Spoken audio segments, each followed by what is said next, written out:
Episode 2, The Infernal March. Part 1, The Herald's Proclamation. The dawn that followed the breaking of the seals was unlike any dawn the world had ever known. The sun rose, yes, but its light seemed diminished, as if filtered through a veil of ash and sorrow. Where once it had painted the mountains gold, it now cast everything in shades of rust and dried blood. The Herald of Darkness stood atop the ruins of the Temple of Last Light, its massive form silhouetted against the dying sky. Around it, the demon army had spent the night organizing itself with a precision that would have impressed even the most disciplined human generals. They moved not as a chaotic horde, but as a perfectly coordinated force, each demon knowing its place, its purpose, its role in the coming slaughter.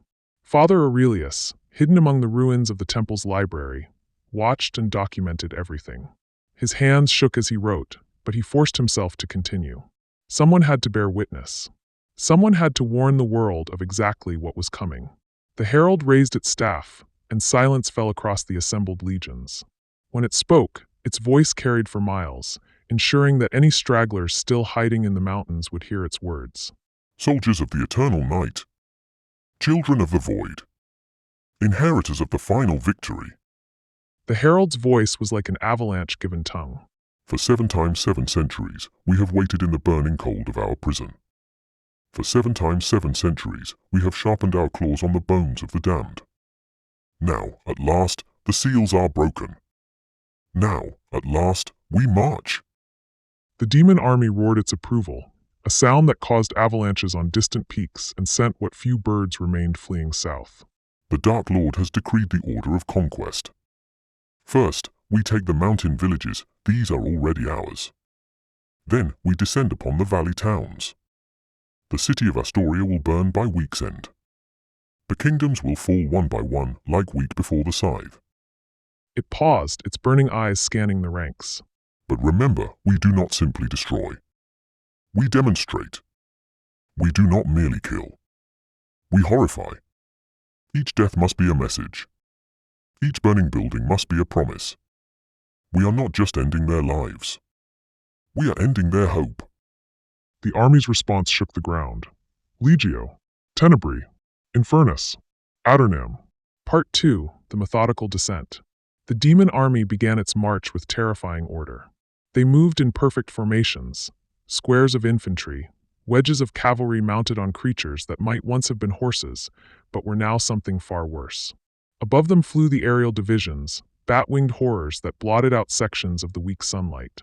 At the head of the main column marched the vanguard of suffering, elite demons whose very presence caused pain to any living thing within 100 yards. They were led by Captain Maelstrom, a demon whose body constantly shifted between solid and liquid states, making it impossible to wound. Steady pace. The Dark Lord wants them to see us coming. Fear is the appetizer before the feast of destruction. Behind the vanguard came the engine demons, massive creatures that pulled siege weapons of impossible design.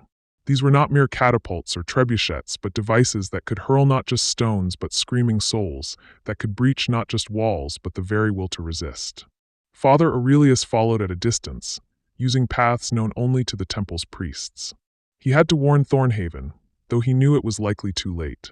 The village was directly in the army's path, the first real settlement they would encounter. As he crested a ridge, he saw Thornhaven spread below him. Smoke rose from chimneys. People moved in the streets. They had heard the warning bells, certainly, but many had chosen to stay. Where would they go? This had been their home for generations. Surely the old stories were exaggerated. Surely nothing could be as terrible as the legends claimed. They would learn otherwise within the hour. Part 3, The Destruction of Thornhaven. Old Martha stood in the village square, the same place where just yesterday she had haggled over turnips. Now she wore her husband's armor, ill-fitting but serviceable, and held his sword with hands that barely trembled. Around her stood perhaps 30 others who had chosen to remain, the too old, the too stubborn, and the too brave. They're coming down the mountain path. Thousands of them. Maybe more. Reported young Willem, the blacksmith's apprentice. His face was pale, but he held his hammer steady. Then we meet them. We may not stop them, but by the light, we'll slow them down. Every minute we buy is another minute for the others to escape. Thomas the merchant had stayed too, armed with a crossbow he'd last used 20 years ago. Martha, this is madness. 30 of us against an army? 31. Corrected a voice from behind them. They turned to see Brother Thomas, the young acolyte from the temple, carrying an armful of blessed weapons. Father Aurelius sent me. These blades have been consecrated. They might actually hurt the demons. Martha took one, feeling the slight warmth that emanated from the blessed steel. Good lad. Now, everyone take position. Remember, we're not trying to win. We're trying to matter. The first demons crested the hill above Thornhaven, just as the sun reached its zenith. They paused there, allowing the village to see them in all their terrible glory. Then, with no warning, no battle cry, no dramatics, they simply walked down the slope toward the village. They didn't run. They didn't charge. They walked with the casual confidence of executioners approaching bound prisoners. Captain Maelstrom led them, its liquid form constantly shifting. When it reached the village's edge, it stopped and called out, Thornhaven, by order of the Dark Lord, you are condemned. Your choice is simple, kneel and serve in death, or stand and suffer in dying. You have 1 minute to decide. Martha stepped forward. At 70 years old, barely 5 feet tall, she looked absurd facing the 12-foot demon captain. But her voice carried clear and strong. Thornhaven has stood for 400 years. Our answer is the same today as it would have been then. We kneel to no darkness. We stand in the light, however dim it may be. Maelstrom regarded her with something that might have been amusement. The old woman has spirit. She will die last and longest. I think not. Martha said, and drove her blessed blade straight through the demon's liquid chest. For a moment, nothing happened. Then Maelstrom screamed, a sound like steam escaping from a ruptured boiler. The blessed steel had actually hurt it, causing its form to solidify momentarily around the wound. Attack! Martha shouted, and Thornhaven's last defenders charged. Part 4. The Fall of Thornhaven. The battle, such as it was, lasted 17 minutes. Young Willem managed to crush 3 demon skulls with his hammer before a winged horror carried him into the sky and dropped him from 500 feet. Brother Thomas spoke prayers that actually held back a squad of demons for nearly a minute before his voice gave out and they tore him apart. Thomas the merchant put crossbow bolts through 6 demon eyes before running out of ammunition and being overwhelmed. But it was Martha who fought the longest and hardest. The blessed blade in her hands moved with a speed that belied her age. She had been a dancer in her youth, and that grace had never truly left her. She spun and struck, dodged and thrust, each movement flowing into the next. Demons fell before her, actually fell, their bodies dissolving into shadow and sulfur. Impossible. You're just a mortal. An old mortal. I'm a grandmother, which means I've spent 40 years dealing with things that don't want to behave. You're just bigger tantrum throwers. She killed 17 demons before they brought her down. It took 4 of them to hold her, and even then she managed to bite one's finger off. Maelstrom approached, its form now fully liquid again but moving more carefully. You have earned a quick death. And you've earned a curse. I curse you and all your kind. You may take our villages, our cities, our lives. But you'll never take our defiance. Someone will stop you. Someone will rise. And when they do, remember that it started here, with an old woman who wouldn't kneel. Maelstrom killed her then, but not quickly as it had promised. It made her suffer, trying to break that defiant spirit. But Martha died as she had lived, complaining loudly about the service and demanding to speak to whoever was in charge. With the defenders dead, the systematic destruction of Thornhaven began. The demons didn't simply burn the buildings, they desecrated them. Every home was violated, every memory defiled. The schoolhouse where generations had learned their letters was turned into a torture chamber. The chapel where countless couples had wed became an altar to darkness. But it was what they did with the bodies that was worst. They didn't bury them or burn them. They displayed them, impaled on spikes along the road leading out of the village, a message to any who might think to resist. Old Martha was given the highest spike, and even in death, her face still bore that expression of defiance. Part 5. The march continues. Father Aurelius arrived at Thornhaven's remains an hour after the demon army had moved on. He fell to his knees at the sight, tears streaming down his weathered face. He had known these people. He had married many of them, baptized their children, comforted them in their sorrows. Now they were warnings. He forced himself to stand, to document, to bear witness. He sketched the destruction, noted the types of demons involved, recorded the methods of execution. His journal was becoming a catalog of horrors, but someone had to write it. Someone had to ensure that when the forces of light rallied, they would know exactly what they faced. The demon army, meanwhile, had continued its inexorable march. They took the village of Riverside next, its population of 200 reduced to 0 in less than an hour. Then came Millbrook, where the water wheel that had ground grain for 3 centuries was used to grind other things. Each village fell faster than the last, as word of Thornhaven's fate spread.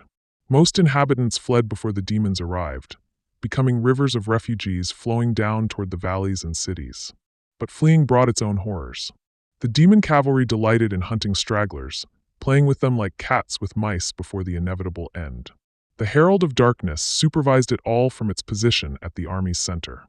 It received reports from scouts, adjusted tactics, ensured that the destruction was not just complete, but psychologically devastating. Good. Let them prepare. Let them hope. It will make their despair all the sweeter when their walls fall and their knights die screaming. Part 6. The Message to Astoria. 3 days into the march, the demon army had destroyed all 7 mountain villages and was descending toward the Astoria Valley. The capital city of the kingdom could see the smoke from the burning settlements, black pillars that rose into the sky like accusations. King Marcus III stood on the highest tower of his palace, watching those pillars of smoke through a telescope.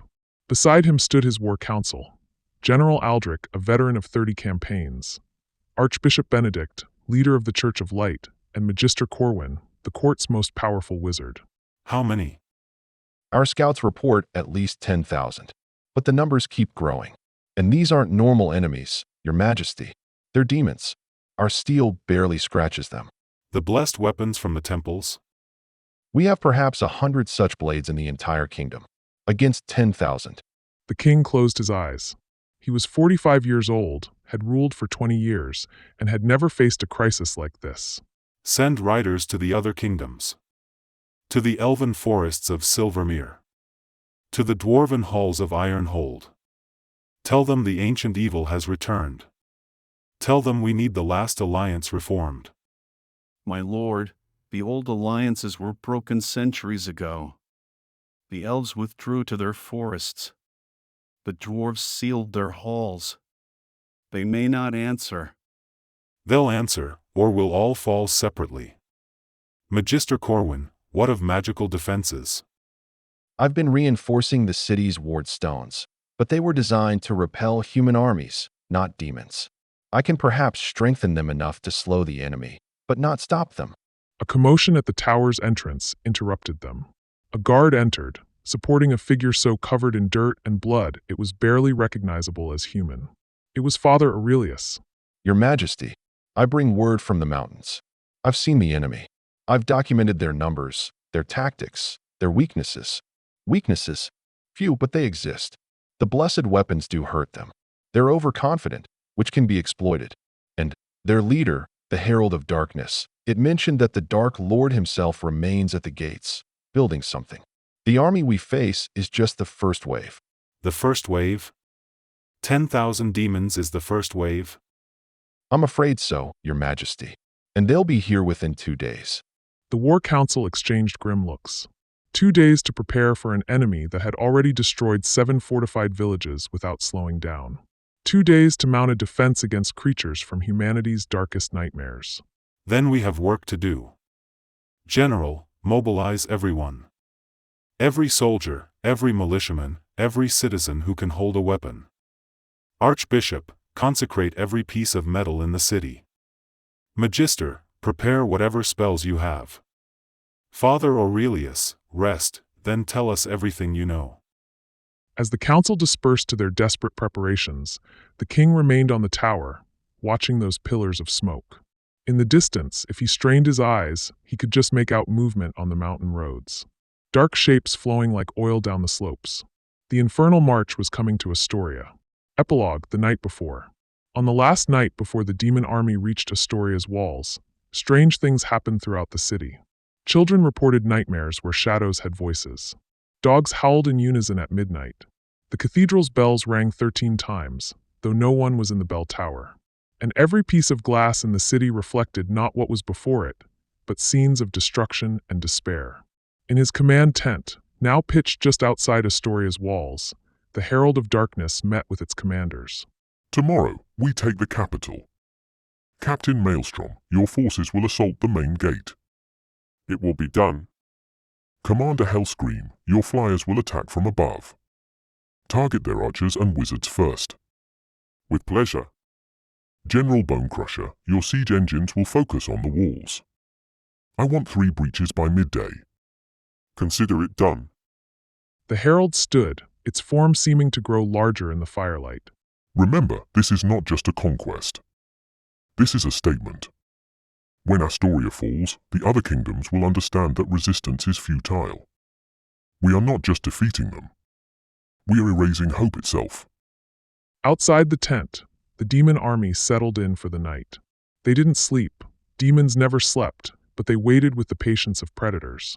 10,000 monsters, each one capable of killing a dozen men, all focused on a single goal: the complete destruction of the greatest city in the human kingdoms. In the distance, Astoria's lights twinkled like stars fallen to earth. By tomorrow night, the herald promised itself, those lights would be extinguished forever. The infernal march had reached its first major destination. Tomorrow, the real slaughter would begin. But unknown to the demons, riders had already left Astoria, carrying desperate messages to the other kingdoms. The elves of Silvermere were stirring in their ancient forests. The dwarves of Ironhold were opening doors sealed for generations. Even the mysterious southern realms were taking notice. The darkness was spreading, yes, but so was the call to arms. The war for the world was about to begin in earnest. End of episode 2.